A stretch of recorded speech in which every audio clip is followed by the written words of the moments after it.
Those poor runner-ups, they still hold some grudges. They battered their cups, but I screwed the judges. Those broads thought they'd win. If I played, they would spin in their cars. Not a chance. Boys, put me down. Oh, good morning, ladies. Let's see what you got. I never drank one chocolate malt. No desserts for Miss Baltimore Crowes. Would you swim in an integrated pool? I sure would. I'm all for integration. It's the new frontier. Not in Baltimore, it isn't. And may I be frank? First impressions can be tough, but when I saw you, I knew it. Which, if your size weren't enough, your last answer just blew it. And so, my dear, so short and stout, you'll never be in. So we're kicking you out with your form and your face, but it isn't your fault. It is down with a case of this. Literally, can we talk about my outfit? Sorry. Can we talk about my outfit?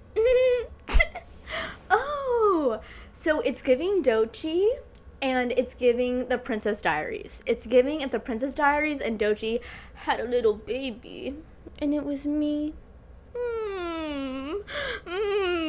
Okay. Oh, let me tell you something about doechi. I don't know if I've already talked about this, but I'm going to talk about it again if I have not. I went to a doechi concert, and it changed my fucking life. It was the best concert I've ever been to in my life. And just to remind you, I'll never let you forget, Big Time Rush was my first concert. One Direction with Five Sauce performing first as their opener was my second concert. So I've literally been in like the prime time concerts, okay, girl? The only one I missed out on is the Ariana Grande tour when they came to Las Vegas. And I'm still, like, actually not okay about that. Literally, I remember I was in French class in, like, 7th grade. And the Ariana Grande Sweeter World Tour was, like, going around. My friend Tyler literally made a comment like, "What are you doing on Friday?" He goes, "I'm going to the Ariana Grande Sweetener World Tour at the Mandalay Bay, bitch, or the MGM Grand, I don't really remember." And I'm like, I didn't even fucking know that she was fucking coming to Las Vegas. And then I hear that it is that weekend. Girl, concert prices my whole life have literally been at least $300. At least $300, which in my family, girl, that's not something that we just, like, brush off the cuff like that's okay. Okay? That wasn't okay. In my life, I've literally, multiple years of my life, I literally had to choose. My parents would offer me the option. You can either have a birthday party or you can go to a concert. Or, girl, so that's like one concert a year, girl, because that's how expensive ticket prices are. And I would choose concerts some years. And then I wouldn't have a birthday party, but at the same time, I'm like, I think I knew deeply in my, like, soul that I love birthdays. I actually do love birthdays. I do not like birthday parties. Because I've just had a handful of experiences at birthday parties where a birthday party for me was kind of like a wedding in the sense of, like, at a wedding you get people from all walks of your life. Like, you get your immediate family, your extended family, which is like that's like 1,000 different dynamics immediately. And then you have your work friends, and then you have your friends from high school, and then you have, like, your, like, I don't know, and then you have, like, literally coworkers that you're not chill with. And then you have, like other, like, I don't know, you just have, like, a lot of people that have known you through a lot of different phases in your life. And all those people have a different perception of you, a different version of you, because naturally as a human being, you will adapt to the circumstances that you're in. And so for me, I remember for my 16th birthday party, I had a lot of different people who I was a different version of myself with at one party. And it was literally the craziest identity crisis to ever have on like a birthday party. And it was my 16th. And bitch, my crush came that night, bitch. Oh, hi. I had a surprise party. Okay? And all my friends were there. And my crush came. And it was a big like, is he gonna come? Is he gonna come? And bitch, they all, like every one of my friends who mattered, at least, all the friends that mattered, were gathered around me. And I was staring at his Instagram. And someone at that party's like was in his story. And they like made a comment about how he was coming to my party. And literally everyone was like, oh my fucking God. Oh my fucking God. Because I looked good. I was like the center of attention. Like, baby, it's my sweet 16. Like, baby, I'm having a house party and it's my sweet 16. So like, pull up. Like, pull up. He came for like a second. And I honestly don't really remember. And I want to be very clear. I did not drink at this party. I did not drink at this party. I would tell you if I did, I didn't. Because I was a good girl, okay? I was a Mormon good girl. And I wasn't about to break the rules because I'm a good girl. Like, I'm not about to break the rules. I'm 16. I don't really remember that night. But what I do remember is all of my group of friends from, like, marching band, because I was in the marching band. Clock that. Y'all wish you could have my pride in my school, in my high school. Y'all wish you could have the enthusiasm and the positivity and the energy of someone who's practicing for an hour in the fucking sun playing a clarinet, or for 1 year for me playing a tuba/sousaphone. Y'all wish you could have my pep, my rally. Y'all wish you could do that, but you can't. So yes, I was in marching band. Okay, and it was actually, honestly, truly, dude, I'm gonna be so real with you right now. And I didn't even realize this until I'm having a realization in this moment. Like, it is hitting me really hard. Speaking of identity, I think I was truly my most authentic self in marching band. Because literally, dude, marching band at my high school was an early bird class. And it was an hour. No, girl, it wasn't an hour. It was like literally a 3-hour practice on Tuesday nights. And then it was the football games on Fridays. Or whenever the fuck the football games were. And you are with these people. And then it's another period in like the actual day of school. So you are seeing these people 3 times a fucking day, every 5 days. You grow to like really connect with them. And it was so great because marching band is actually co-ed. Like, let's be so real right now. Let's be so real. There is like a kind of a gender type of vibe to certain electives in high school. Like I was never gonna be like, I don't know, I was just like never gonna do a lot of stuff but like boys would do that and like I wouldn't do that. You know what I mean? And like the girls would like go where the girls want to go. Like the girls would be in ceramics, the girls would be in photography. Photography was kind of co-ed, but like, you know what I mean? I don't know. There's just like not a lot of gender neutral spaces in high school, and marching band was one of them. Like choir was mostly girls. Like, let's be real. It was mostly girls, and then there was some gay guys holding it down, and some way too competitive straight guys, like, pulling it apart. You know what I'm saying? Choir was, like, for that. Theater, like, okay, that's, like, crazy. What's going on in theater is crazy in terms of gender. But it's honestly, like, chic. Like, I was in a theater kid, but like, girl, I know, girl. Like, I know. I wasn't a theater kid because I had at least a little social awareness. Sorry, that's so mean, but it's the truth. It's the truth.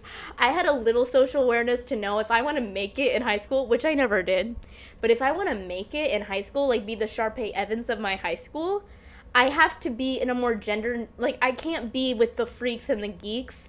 I have to be a little more relaxed. And theater feels so unrelaxed to me. And it just, whatever. You know what I'm saying? And it's honestly like an ego thing, but whatever. I also want to add to that, I'm like going through so many fucking tangents. It's literally giving the Tangent Podcast with Tanner DeVore. But I also was chubby for the first 18 years of my life, and chubby enough that I knew I would not be the lead actor in theater projects, which is truly why I think I never pursued singing or theater, is because I knew that I was like, I'm not ever going to play Elle Woods in Legally Blonde.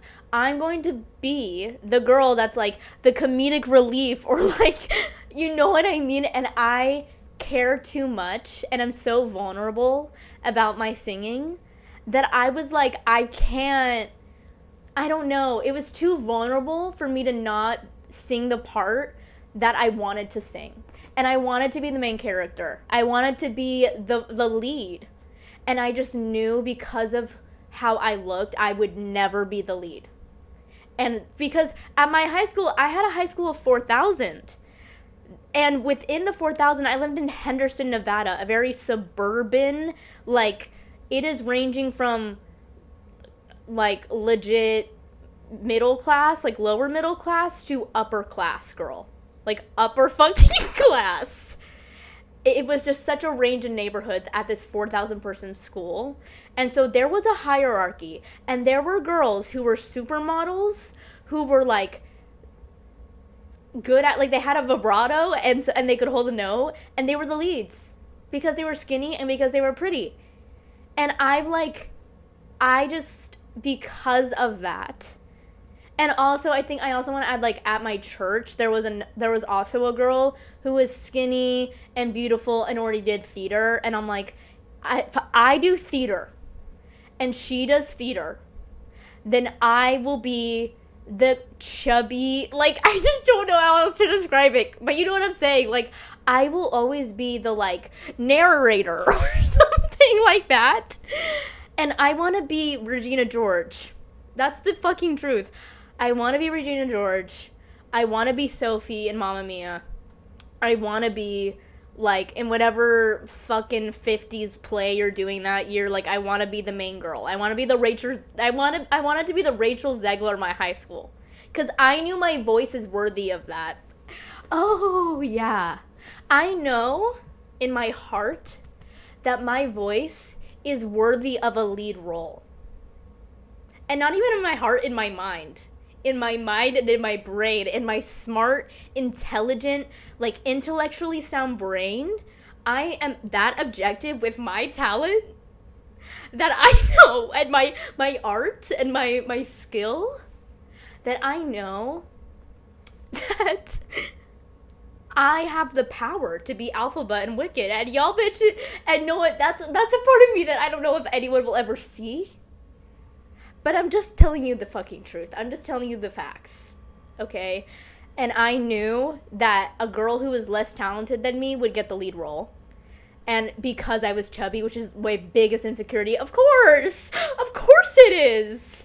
Anyways. And it was like my truest fucking, like, when you wish upon a star ass, like, fucking, like, true, genuine dream. This is making me emotional because it's like, oh my god, I'm literally I'm emotional.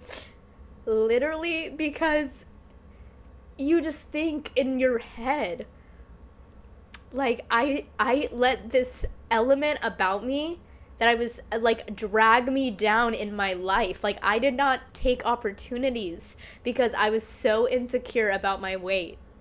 And this, just, like, this one thing, it's just crazy. Because, like, I know, oh my god, I know how talented I am. This sounds so conceited, but you have to know, like, I'm hearing how this sounds. This sounds so conceited, and I actually sound like a psychopath. I genuinely sound like an egotistical ass bitch right now. Being like, I'm so talented.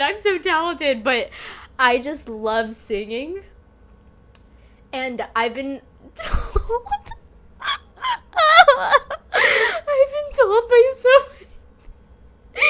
I've been told by many people that I have a gorgeous voice. And I know objectively that I do. Okay? It's a burden I bear. Truly. It's a burden I bear. Anyways, but I have never sang in public. And I've always wanted to. Oh my god, I'm literally so emotional right now. Because I've been insecure the way I look. Ugh. And you know that scene in Diary of a Wimpy Kid? You know that scene in Diary of a Wimpy Kid where they're all doing the school play? First of all, I love that movie. That movie, dude. Ooh. I almost died at these streets. Okay. I can't believe this is what I'm talking about. There's so much stuff I want to fucking talk about, and I'm talking about this. This is crazy. What the fuck is going on? Okay. I wasted so much time crying to you about how I grew up chubby. That's crazy. Okay. That's so crazy, dude. Okay. Here's what I want to talk about. I watched the Traitors finale, and here's how I feel. First of all, Rob, you slayed the game. Can we talk, they spent so much time at the reunion talking about everything, but I'm like, I want to talk about how good Rob was at this game for 45 minutes of the reunion. They're not giving him enough credit. He dominated this game. Let's be clear, he was a traitor from day one. No one suspected it the whole time. Literally, bitch, he was hot. He was lovable. He was funny. He was dynamic. He was had emotional arc. Bitch, in a reality competition show, that's crazy. He's so hot, and he's seemingly sweet. He's playing a Will Kirby level, flirting his due diligence to the camera, wearing no shirt, and then being smart and pragmatic. He literally did a competition where he looked people in the eye, 5 people in the eye, and they all had to pretend to lie. Or 4 of them had to lie and 1 of them didn't. And then he had to try to tell who was lying. And he won it. He could tell who was lying. That's huge. Okay? He got out 2 other traitors. He played an excellent fucking game, and I really, really, really am he needs his flowers. I think he's going down as one of the greats. He's going down as a great. He is. Anyways, I think we're being too harsh on Mora. I think we're being way too harsh on Mora. I'm not kidding. And I'm going to be so real with you. I don't feel any anger towards her. Because this is what I hear when I hear Mora. And when I see that montage, of Rob literally picking Mora up on his shoulders and running when she's tired in a competition. And he's twice her fucking size. He is straight up flirting with her ass. He is milking this shit. He is making cute little jokes. He's literally touching her, bitch. He is flirting with Mora. Let's not be gaslit. I cannot listen to the lies. People are acting Mora is you got dickmatized, girl. Bitch, if Rob picked you up on his shoulders when you're exhausted from a mission and ran, and then not only did he ran faster than every other person in the entire game with me on his shoulders, acting like I'm light as a fucking feather, bitch. And you're gonna tell me that she was she's such an idiot? Bye. Literally bye. You and you would do it too for a check. We're being so hard on her, and I grew up gullible. Everything's connecting back to my childhood. Oh my god. I was religious, bitch. Okay? And my family took that shit seriously, bitch. So I was just very naive.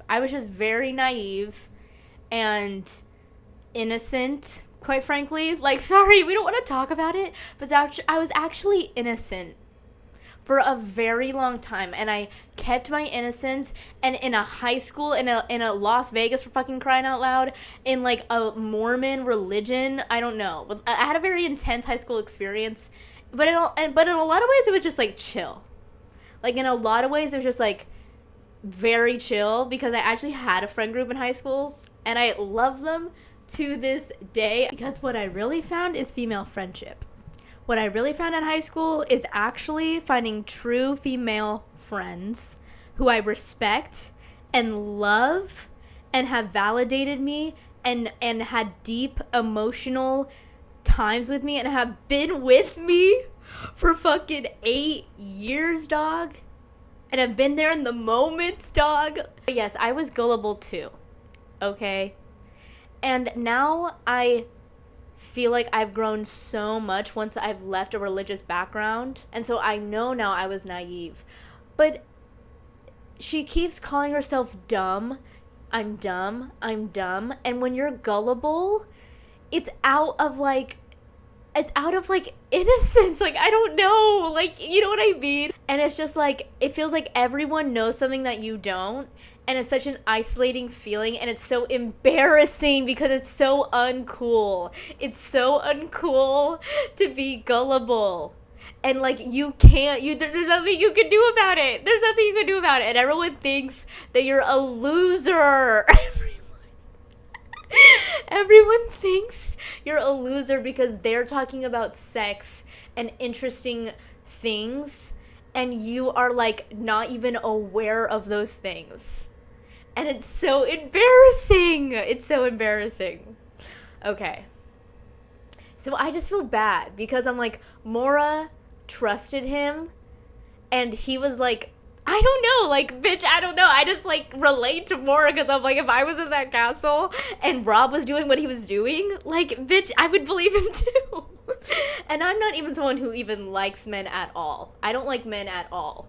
But I'm saying the level of attractiveness that this guy is, dude, like, I would have fallen for it too.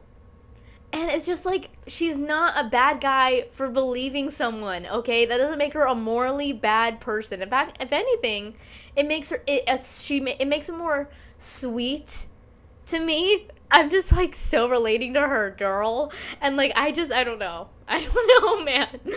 I don't know.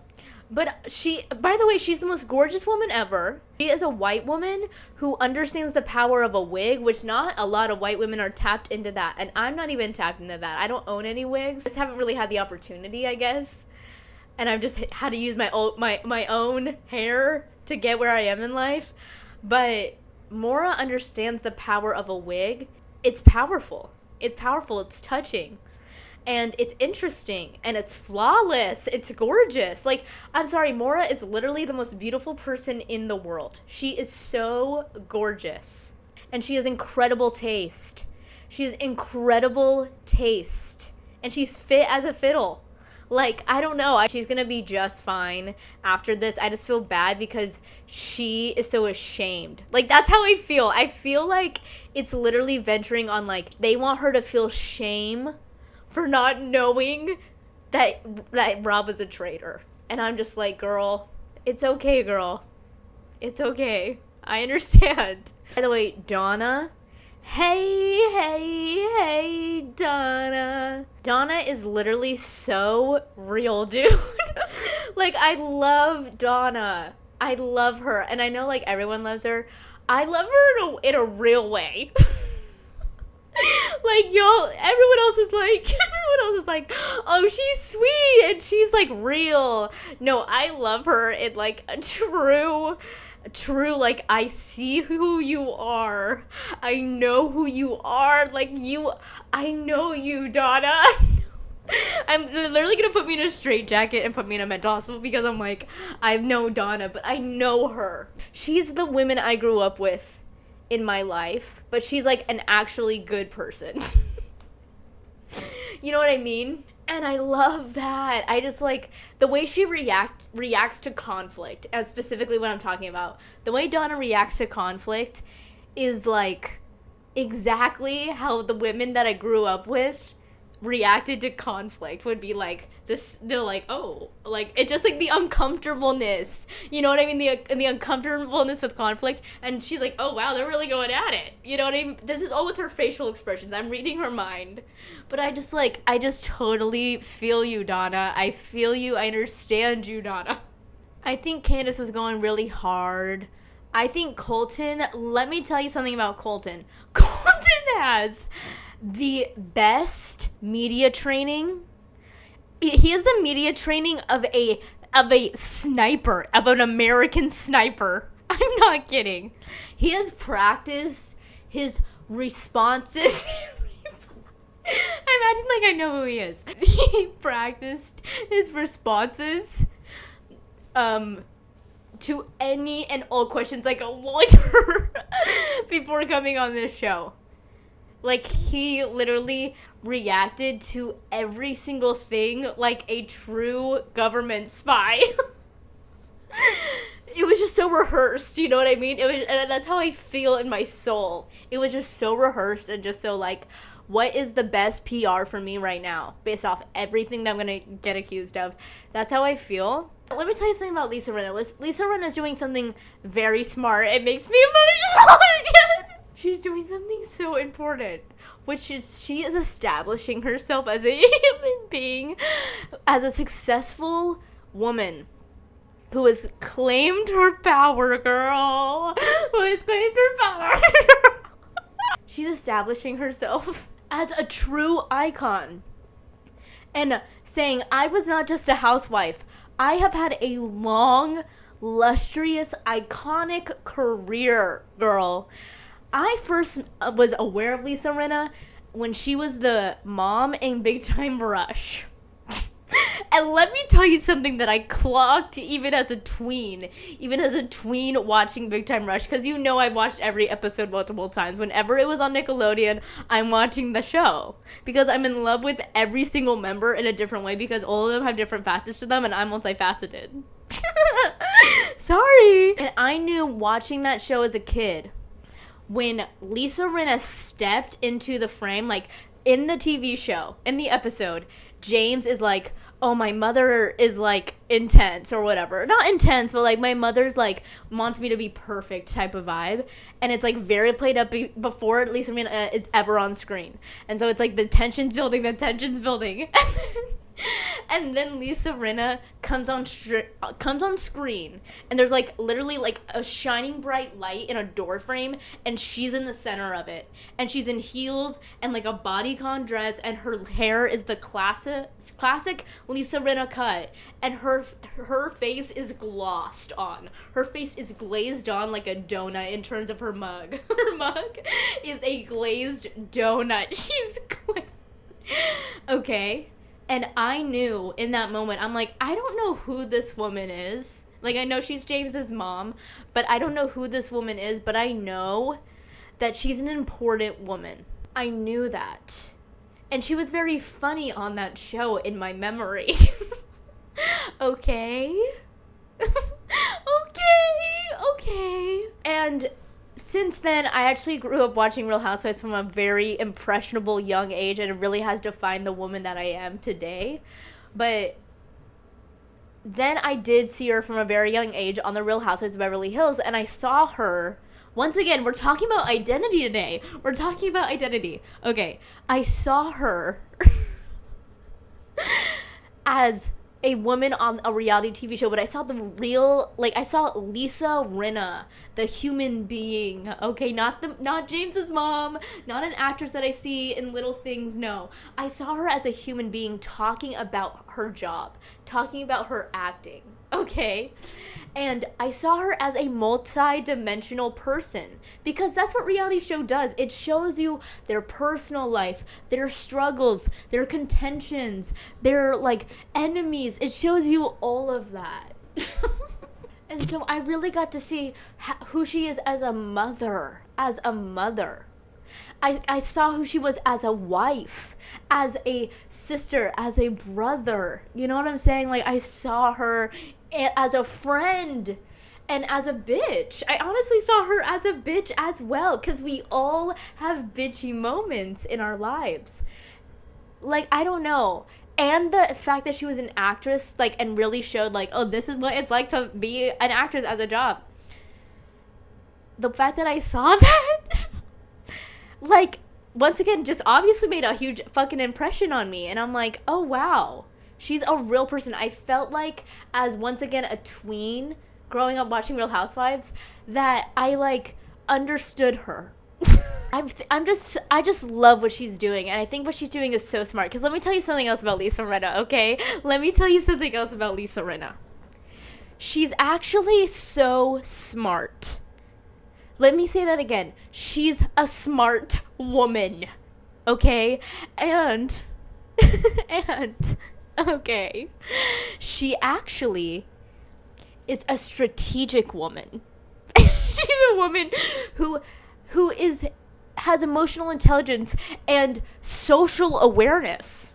And she's actually a woman who has incredible taste, and is actually a taste maker, and is actually a true icon. I'm sorry, but, like, I agree with John Early, because I agree with John Early on everything, dude. Like, what? Of course I agree with John Early.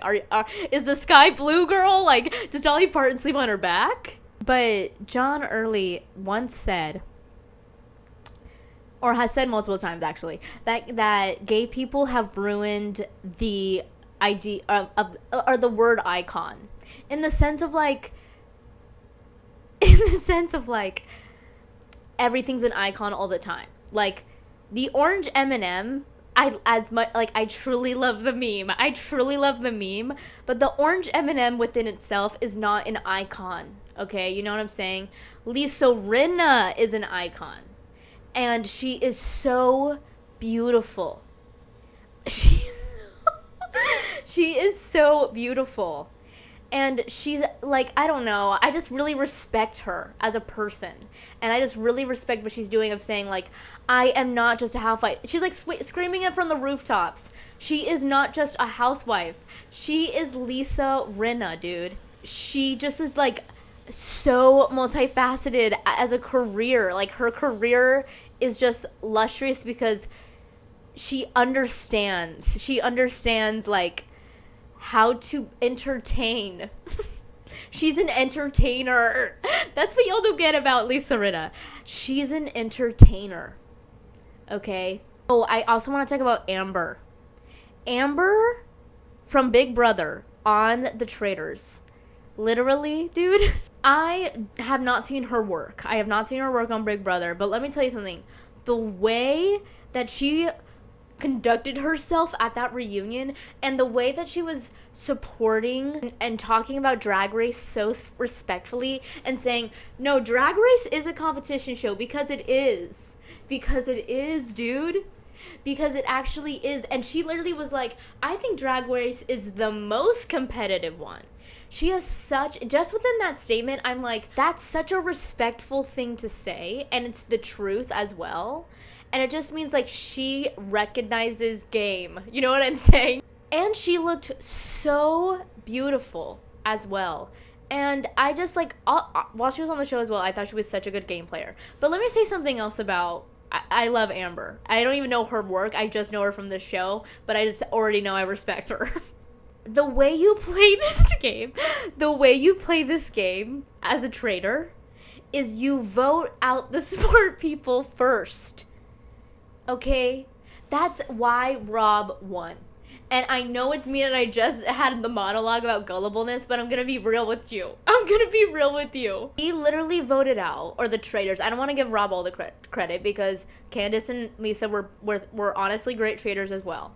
I want to give them their respects. As well, because they were really good traitors. The way that you win this game is you vote out people from Survivor. It's the cold, hard truth, and that's why I think they're really not succeeding in these games, because if you get a traitor in this game who has any wits to them at all, they're going to get out all of the strategic people, because strategic people, and specifically like Survivor players and Big Brother players and Drag Race players or whatever, the mental gymnastics that those players have, they're going to question everyone and build a case for every single person as a traitor.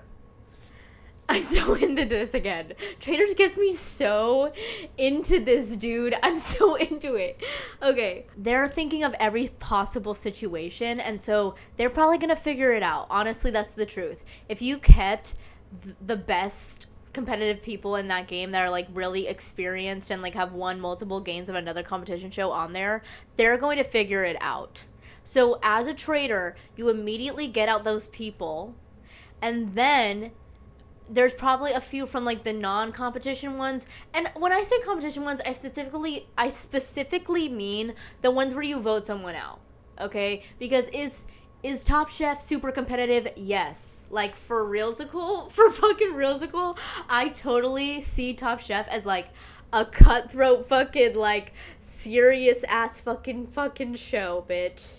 It's not a show where you really vote someone out. Drag Race, you actually, or at least in All Stars, like the lipstick turns, you need to vote someone out. That's crazy.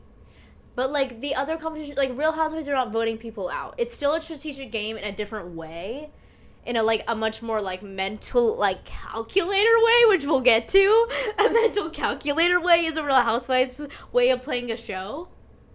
But the competitor's way of playing the show is how Traders is played, because you vote people out. So there's more similarities competitively. Anyways, the people who are at the end, like, quite frankly, I love Eric Nam, but Eric Nam said it himself, like, he's not someone who would stab someone in the back to win a game. He's not someone that who would do that. And that's him being his authentic self. And we praise that. We praise that. But the person who wins competition shows is someone who is willing to stab people in the back and willing to manipulate people. That's just the cold hard truth. That's just the cold hard truth. You know what I'm saying? Okay, I need to move on. I have like so much more I want to say about Traders, but I could talk about Traders genuinely. And when I'm in a game that's so embarrassing. When I am like watching Survivor on my couch in an air conditioned room, not playing Survivor, but when I am watching a season of Survivor, the way that I talk about these reality competition shows is like I'm a fucking like chess fucking like coach. Like I'm like, come on, guys. Like, the way that we're going to do this is you're going to move your king, and then you're actually going to move your bishop. You're actually going to move your bishop around. Like, that's how I talk about Survivor, and that's how I talk about the Traders. It's, like, literally, like, E=mc². Like, I'm, like, literally doing, like, true physics and chemistry and biology on a whiteboard, and a lot of people respect me. There's so much I want to talk about. But I'm going to choose to talk about what I did today. Because I'm going to be honest with you. I don't know if it's just my fault. It's just my For You page. I don't know if it's whatever. But I'm going to be honest with you. This has been a very hard, dark week for me in an honest way. And obviously I'm fucking crying, dude. I'm literally fucking crying on the pod. Like, that's crazy. But that's like how raw I am right now. Just based on what I've been seeing in the news and based on like just based on everything going on. Everything going on. Like AI, I'm talking like the state of like romantic relationships in the world, which seems so minor. We're talking about wars, okay? So we're literally talking about people dying and violence and injustice and the most cruel, demented fucking crap ever. In the history of time has ever... I don't mean to sound dramatic. Like, once again, I feel like this sounds like me being a little privileged ass, naive ass brat being like, oh, this is the worst time ever in history. But this is the worst time ever in history in a real way. In a real way, things have never been this bad in terms of like climate change, in terms of all this stuff. And it's like, how the hell, once again, I'm getting emotional, am I supposed to go throughout my day-to-day life when there are the trials that are happening right now, when like people are getting killed, there is violence, there are people getting ripped from their families, just the most cruelest things that could ever happen are happening, and in just honestly a way that is just like things that have never been talked about are being talked about every single day, and it is the worst thing that anyone could ever do, and it's so exposed. Do you know what I mean? It's just like so intense. Like, I don't know. I just feel like we're really getting to like the core of evil, because we're getting to the core of patriarchy. And also my For You page, along with the like very scary situations happening, like I've been getting like very genuinely prophetic, philosophical, advanced women talking about like legit gender dynamics like they are college fucking professors. I actually genuinely regret not taking a gender studies class in college. Why am I emotional? Why am I emotional? Because I wish I had, and it's actually a regret, because I think if I truly Maya Caress, like if I could pick my major now as a 22-year-old and start all the way over, I think I would go into what genuinely interests me, and that is gender studies. But I like literally got my college degree to get a stable job. Period. End of sentence. I want stability in my life. It's something that I prioritize as like a true, like, I need it. I need financial, like, I need stability, period. I don't know how else to say it. I need stability, girl. And that's just like a core principle of me. And I'm like, yeah, I'm willing to literally take this career path and this 4-year fucking bachelor degree just to be stable. That's kind of my mindset, right? So I took that, but I didn't really take, like, if I could study anything in the world and I didn't have to worry about and I didn't have to worry about my career, and I could truly do it for the sport of it, I think I would study. And I'm not acting like these are like easy things. I'm just talking about what I'm genuinely interested in. I would study gender studies, and I would study philosophy. That's the truth. I would study philosophy and gender studies. Am I a fucking like philosopher bitch? Am I a future philosopher bitch? I feel like I should get a degree in philosophy and become a philosopher, but in like a real way. I know what I feel like. I feel like that woman on the early seasons of Beverly Hills or Real Housewives of New York, that woman who was blonde, who was like, I'm modeling for the first time, but this isn't like a cute, like, oh, I'm having fun. This is like a career path, and this is serious hard work. That's how I sound right now. Okay. But that's not how I mean to sound. But like, maybe I am, bitch. Maybe I am. Y'all don't know yet. But y'all don't even know what I'm fucking capable of academically. Y'all don't even know. And when I'm really tapped into like, I want to learn mode.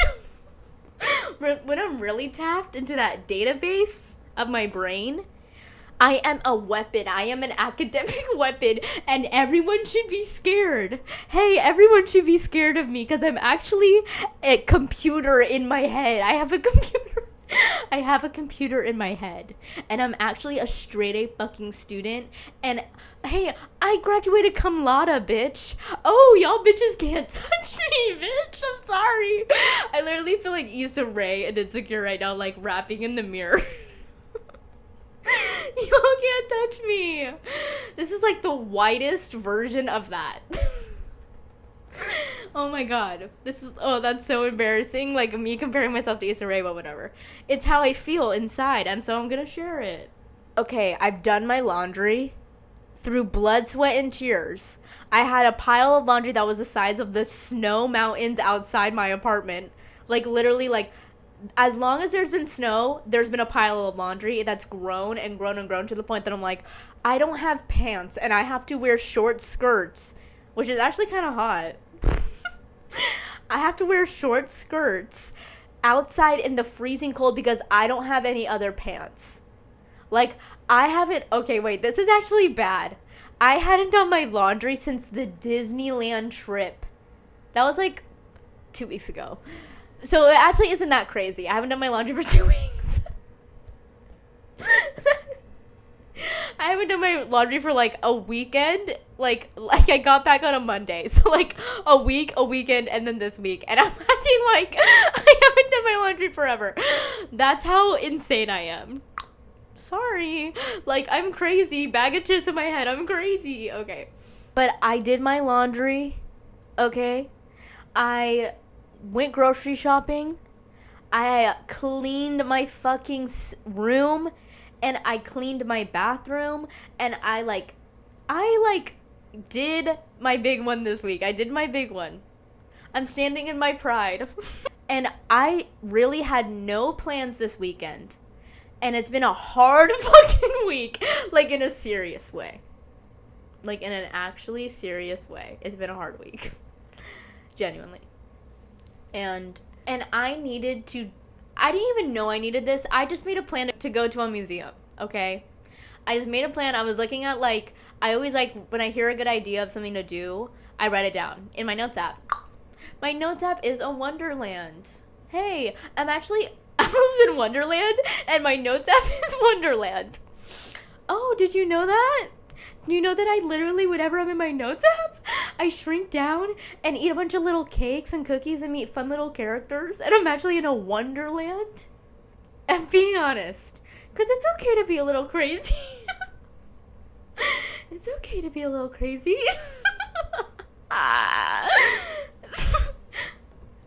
Bitch, you know what? It's the doechi outfit. It's the doechi outfit. Oh my god.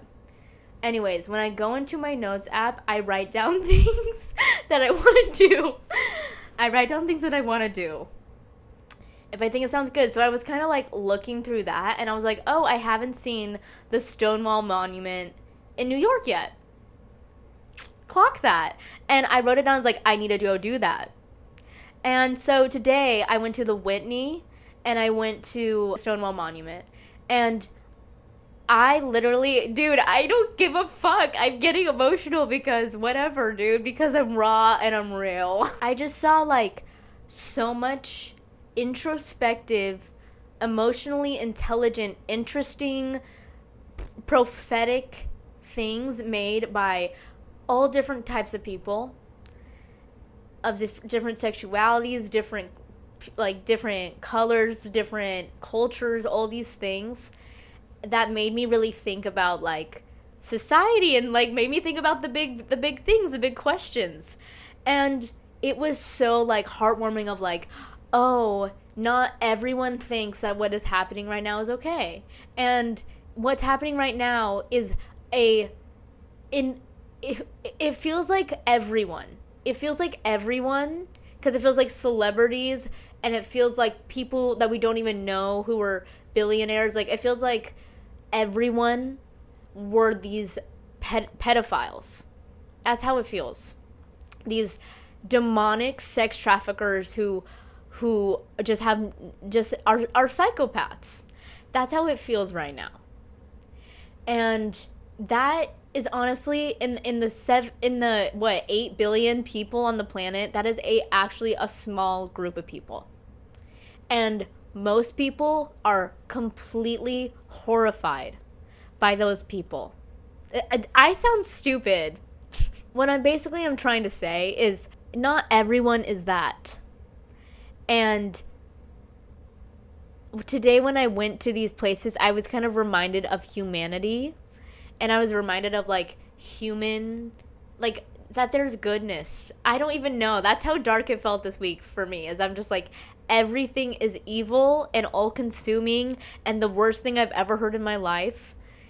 And I don't know how to handle that. I don't know how to go throughout my day and handle this.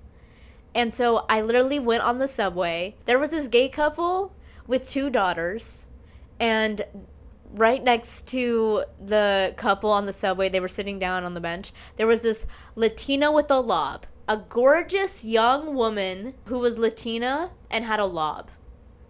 And the baby was like smiling at her, and she was smiling back and making funny faces, and it literally was like the highlight of my fucking week, dude. Dude, I'm literally being earnest and so stupid. I'm being earnest. I'm literally being so stupid.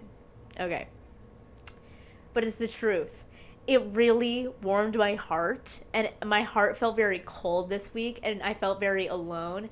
And then I like got an iced coffee. I like went to go get a chocolate croissant, and I like went to this, like, I was around a lot of people who were taking in the art and talking about the art, and I got to overhear people talking about the art, and I heard these two, like, older women who were, like, so cool, who were so fucking cool, dude, and I'm like, that is me in the future. But they were talking about the details of this, like, wire, like, I guess sculpture.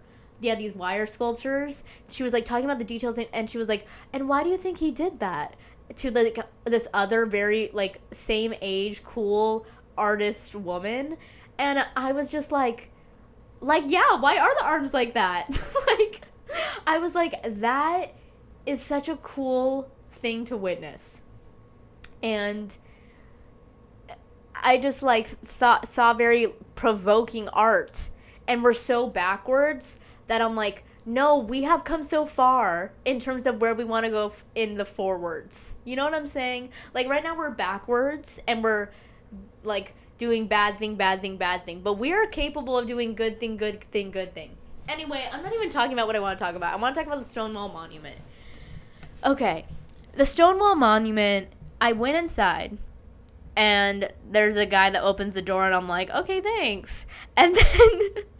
And then I'm reading it, and it was just, like, once again, so heartwarming to see these people who their identity was literally criminalized, and everything you feel and who you are is wrong, and you're disgusting for thinking it, and it's like shame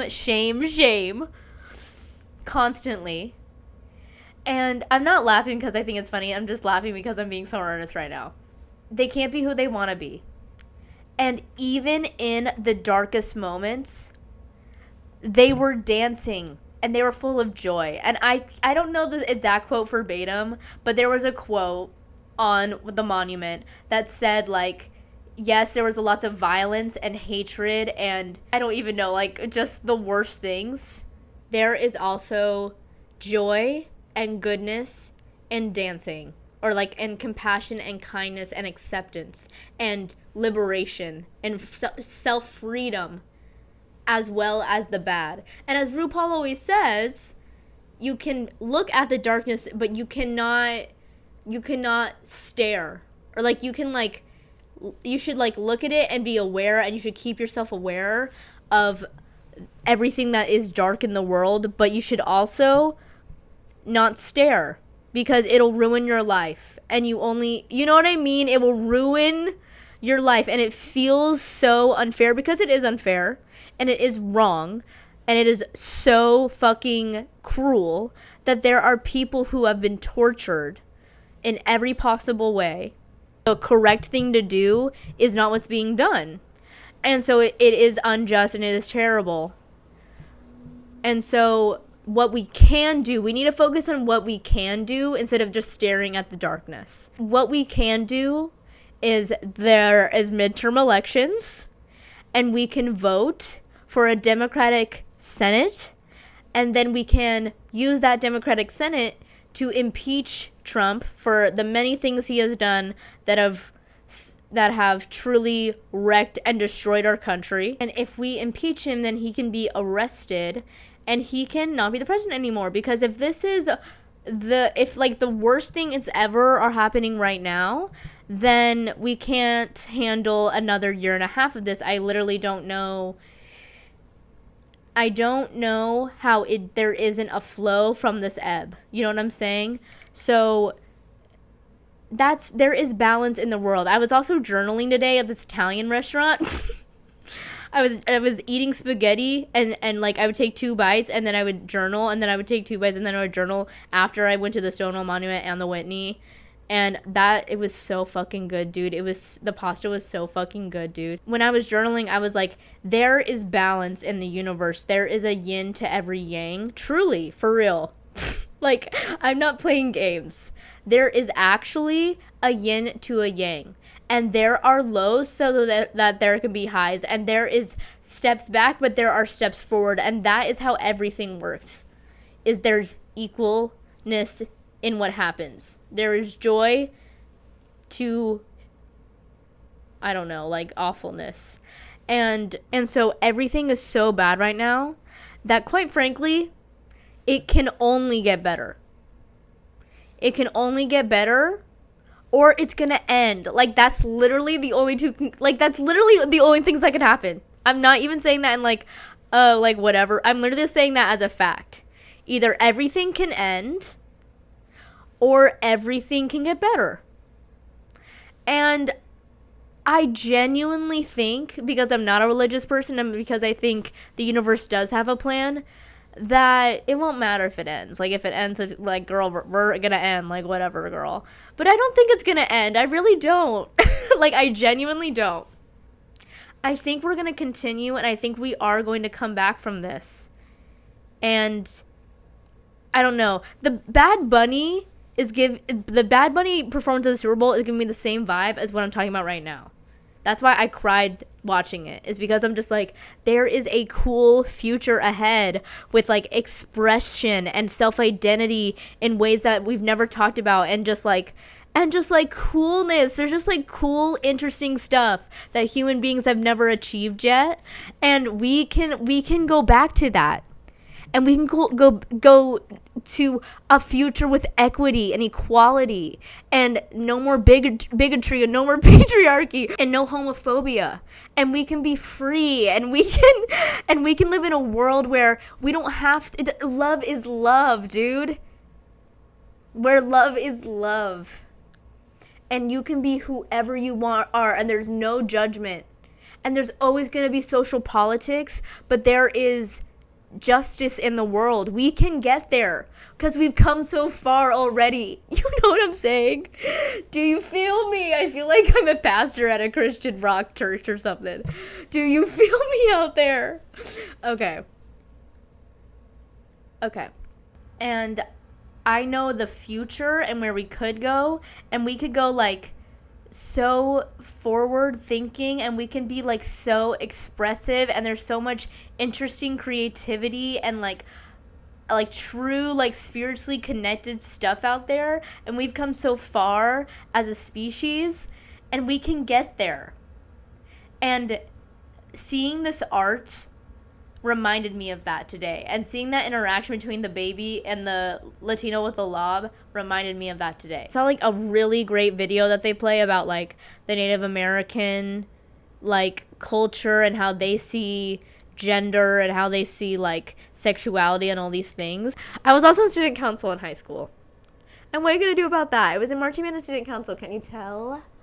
I'm so dynamic, and I'm like, girl, I'm literally great. Okay, this is actually good. I'm complimenting myself way too much in this. This is crazy. Okay. But like talking about like things that are so deeply true, and it was so gratifying and so validating to like see the fucking truth of like black LGBTQ plus people, or LGBTQ plus people in general, are so underrepresented in history. I don't think I learned, like, I think if we did learn about a gay person who was important in history, it was kind of like by accident. But we're not learning about like Marsha P. Johnson in public school, and we're so far from that right now, but we could get there.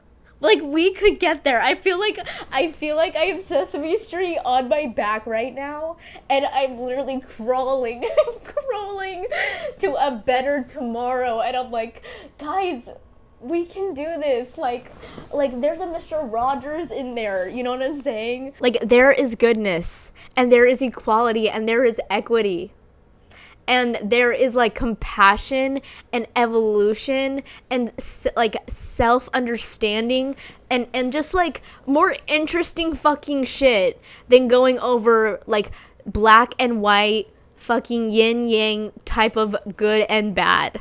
I sound crazy. Okay, but you know what I'm saying? At the Stonewall thing, they also had a jukebox of like all these songs they would play at Stonewall.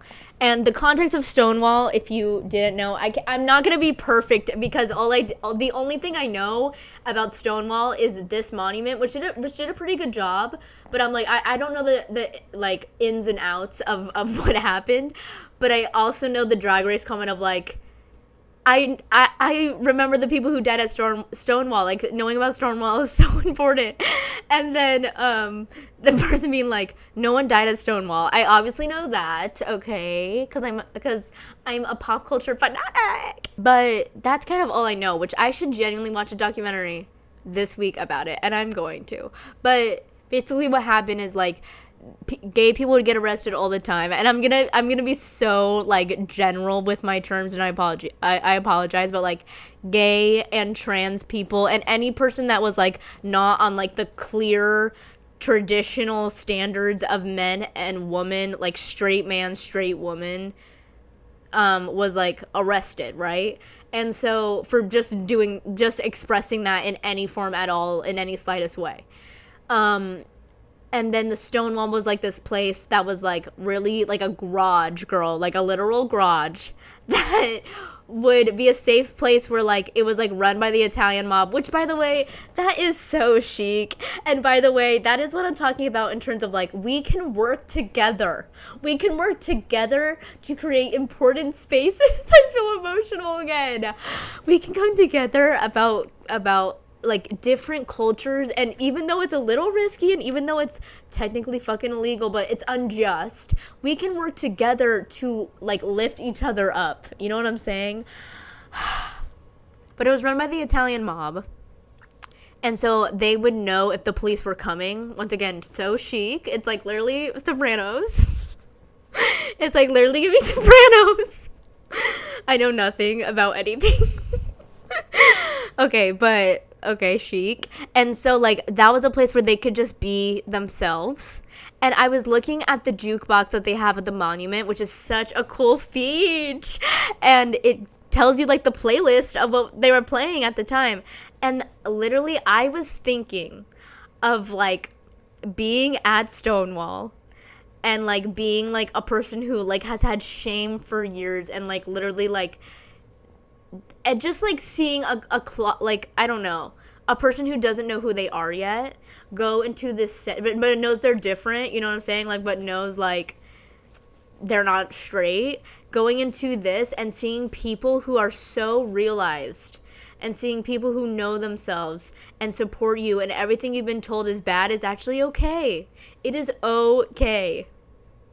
And seeing that in like cool, interesting ways of like who you could be, and you could have love in your life and not hate yourself over it. Like, girl, the fact that they could have that in this place, and then they would be like, let everything go and just listen to music, like a true like connective thing. Is there anything more connective than music? Like, music is the most connective thing because it's so like soul, it's in your soul, it's like, I don't know. Music, I don't even know how to talk about music without talking about like a lot of really heavy things. I just don't want to do that right now. But like, they could listen to this music and feel free in that moment, right? And I was looking at the playlist, and it's such a good playlist. It's such a good playlist that I literally on Spotify looked up the Stonewall Monument jukebox. I was listening to that playlist on the way home on the subway. It was so good, and I think I found a new karaoke song on the Loke. So y'all bitches watch out, because while y'all are resting, I'm actually gearing up to sing this song at a karaoke, and it's actually it's like a niche pick, but enough people know it because it's low-key a classic, and so y'all bitches are gonna be suffering. But anyways, and I was just thinking about like these people dancing to that music, and like I can listen to the same music and think about that, and it's just like really special, and it makes me feel very connected to humans as in general. In a good way. I'm gonna stop talking about what I'm talking about, because I want to talk about Nirvana the band, the movie, or the Nirvana, I always get things wrong. Okay, Nirvana the TV show, no, Nirvana the band, the TV show, the movie. Clock that. I saw that this week, and there's 2 time travel movies out, which is Good Luck, Don't Die, Have Fun with Sam Rockwell, which I think I want to see because that cast is staffed. What? That stack? Nope. That cast is stacked. We have Haley Lou Richardson on that cast. We have Sam Rockwell on that cast.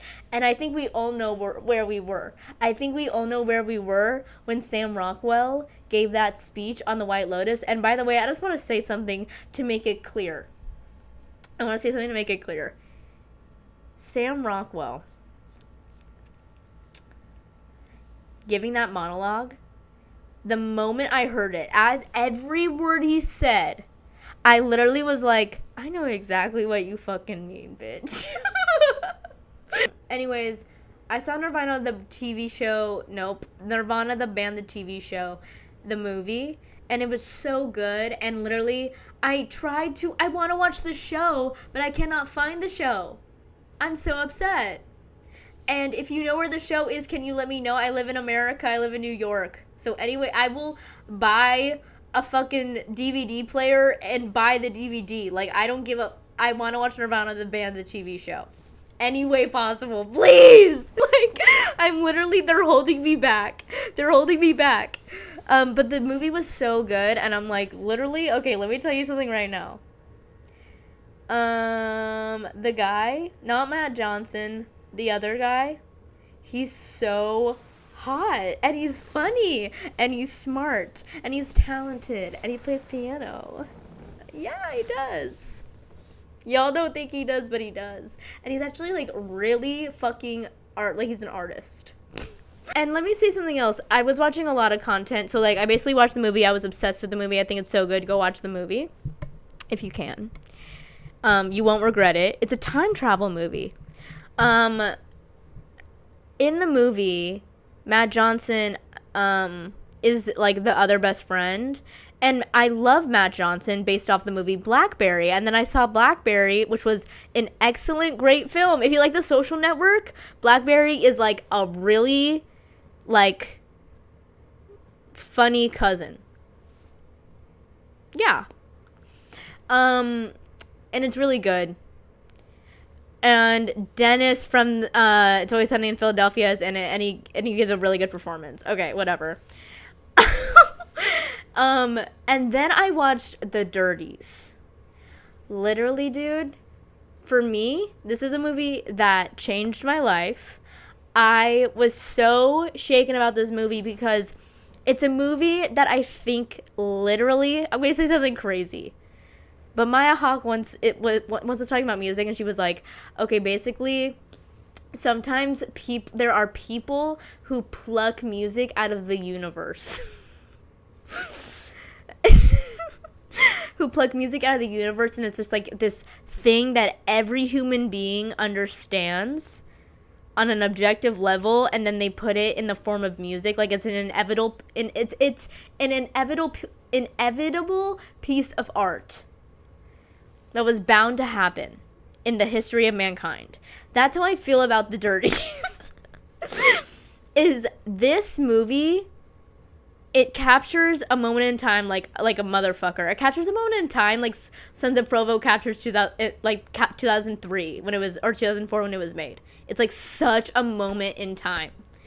And it's basically like showing true, authentic, modern day embarrassment.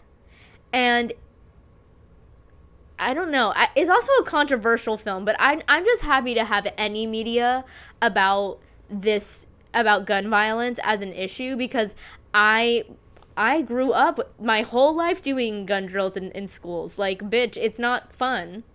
It's not only it's not fun, it's actually devastating, it's actually wrong, and it's actually so heartbreaking. I'm getting emotional again. Oh my god.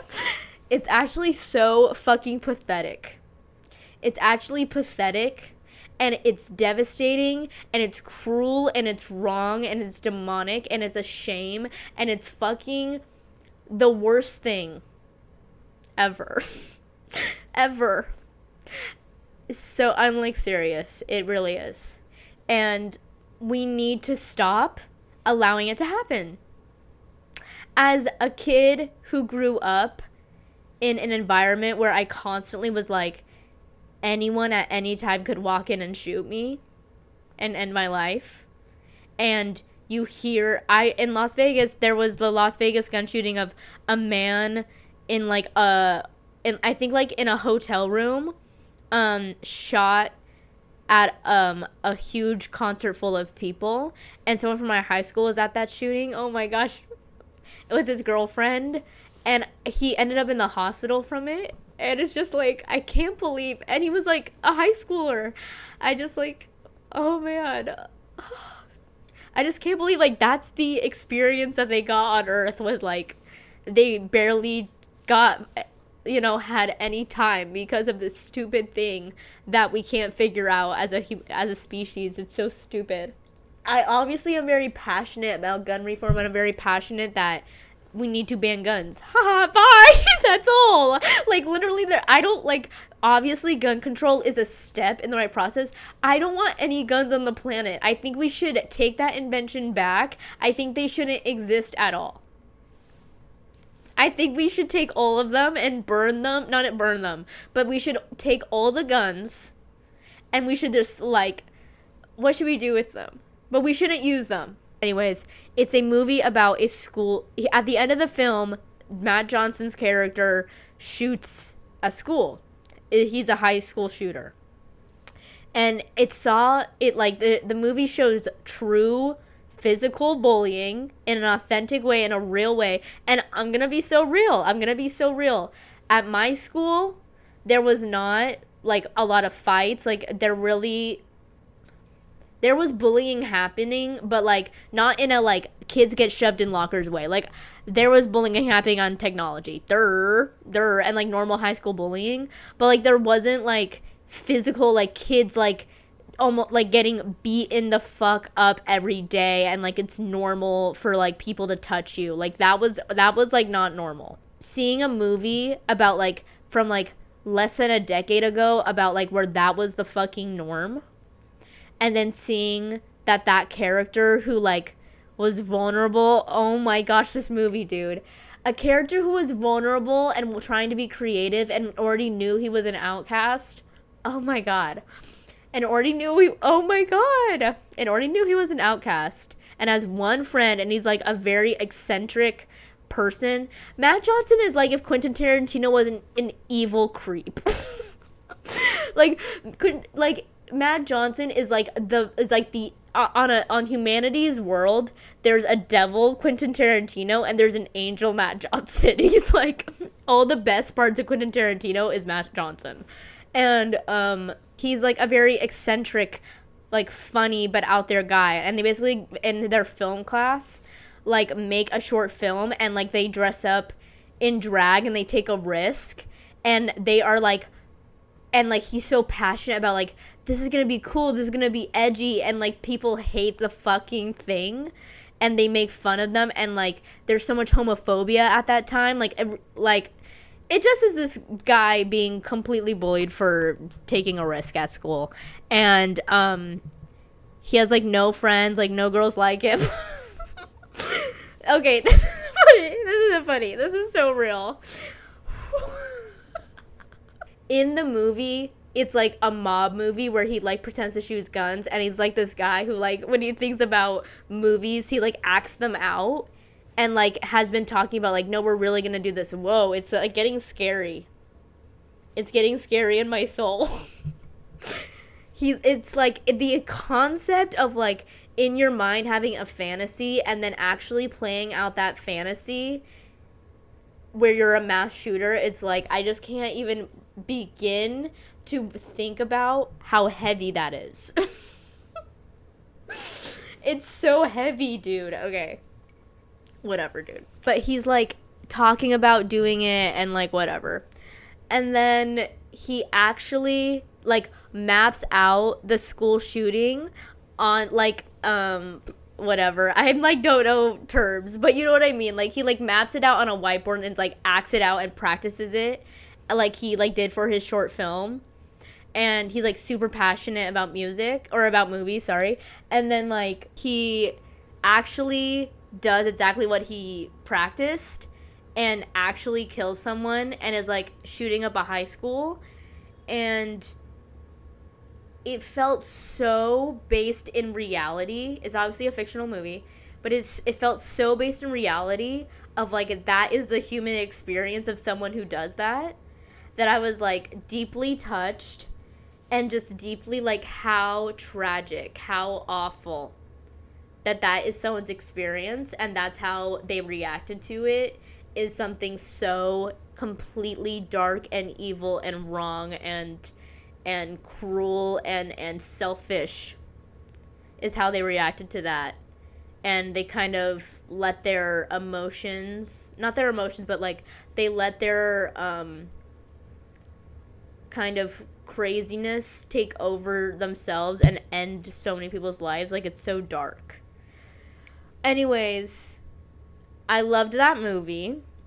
And then I also saw his Letterboxd review, and I was like, he's really funny. And then so I was like, okay, I need to watch Nirvana the band, the movie, or Nirvana the TV show, the band, the movie. Nope. Nirvana the band, the TV show, the movie. I needed to watch that because Matt Johnson directed and wrote it. I saw that. It was really good. Okay, that's my review. It was really good. And but it just is. A movie just is. A movie just is. And it's not good or bad. It just is. It's like gravity. The thing is made. It can't be unmade. It just is. And so there's no point in saying it's good or bad. It was an interesting experience, an interesting idea, and it was creatively created. And I enjoyed it. I enjoyed this thing that Matt Johnson made from his brain. I'm giving Matt Johnson all the credit, but you know what I mean. The whole cast and crew, girl. I just want to end it on something that I took in this week. And once again, it's a very nourishing thing. It like goes hand in hand with my Ella Fitzgerald playlist, bitch. Okay, bitch. John Early is the most important person I've ever seen. For me, like for who I am, right? He is the person who I think is the funniest person in the world. Truly. And so much of my sense of humor, like the exact sense of humor that he has in his brain, is a match for mine. That's how I feel about Richard Perez as well. When I'm talking about this, I'm talking about both Richard Perez and John Early in their own individual ways, okay? But John Early to me is like he's like a philosopher. He's like the funniest philosopher of all time. I rewatched the season where Cola is the like villain. Like he's like a true, like what does he do? He kidnaps the main character, and he kidnaps and like he pretends to dress up as Susan Sarandon and whatever. It's a great season. And I was watching this show, and which is the best show ever. Like literally it is in my top 4 for a reason.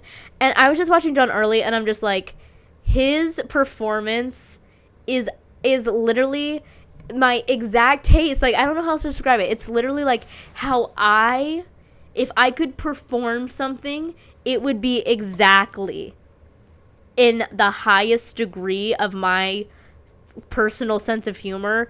It is delivered in that exact way by John Early. And I think he is perfect. I think he's perfect. And that was very important for me. And I was watching him on a bunch of podcasts, and I was watching him in a bunch of interviews and stuff. And I just love that man. I love him. And he's going to be in the reboot of The Comeback, which is a show I've never watched, but my favorite people who I respect their opinion have watched and have all said that it's literally the best thing ever to ever happen. So I need to watch The Comeback, and then I will watch this thing, because that's a show I really, really, really want to watch. But yeah, I love John Early so much. And then I will end with doechi. I went to a doechi concert, and I'm going to talk about, first of all, the endurance on this woman. I can't even imagine the level of breath work that she has, and the level of athleticism, the level of like having a connection to music, a level of like performance quality than Doechi. I think she is genuinely one of the all-time great performers.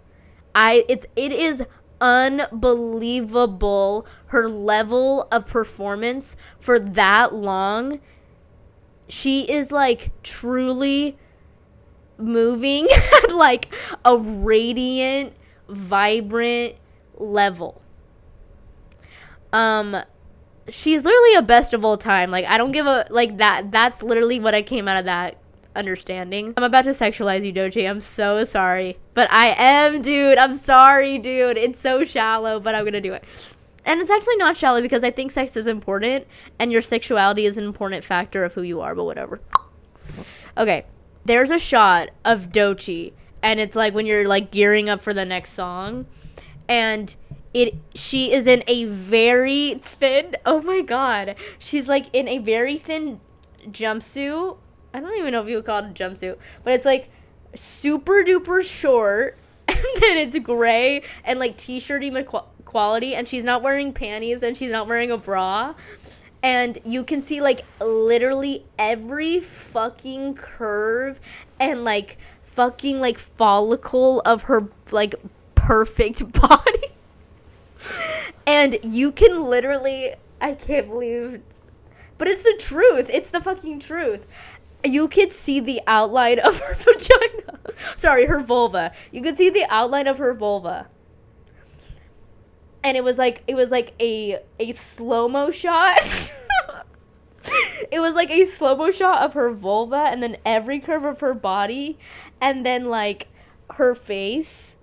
And then she's looking down, and then it's like her face, and she's like literally like grinding on the fucking table with her tongue out, and like literally touching herself. And literally, dog, it changed my life. I did not know that a person could have that level of sexuality within them. And the entire crowd was dancing their asses off, dude. And like, oh my gosh, I'm getting emotional, because I'm just like, this is the forward thinking crap I'm talking about, of like, this is cool, like experiences of being a human being, and it's so cool that you're documenting it and expressing that thing that you're doing, and like having a connection with like the true soul, like stream the movie Soul, Disney, the Pixar movie Soul, like that type of shit. Like what it's really all fucking about, what it's all fucking about is the movie Soul, okay? And y'all think I'm kidding, but I'm not, okay? I'm not. You need to connect with your purpose. Truly though, you need to connect with your purpose. Listen, hey.